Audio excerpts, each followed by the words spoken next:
dapat ba mag-free trial para makakuha ng client? Pwede mag-free trial pero risky siya.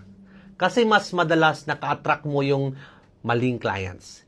Yung mahilig sa libre pero hindi ready mag-commit, 'di ba? Yan yung mga clients na yon. So, mas magandang option ang paid diagnostic, paid audit, o small starter package dahil clients respect what they pay for. Kahit maliit lang ang bayad, mas serious sila, mas invested, at mas mataas ang chance na mag-convert mo sila into long-term deals. So, kung magdi-decide ka talagang may free, limitahan mo yon, okay? Isang deliverables lang, may clear timeline, may clear boundaries, at may malinaw na next step papunta sa paid. Tandaan mo to guys, okay? Ang free dapat bridge to paid, hindi lifetime subscription ng Favor.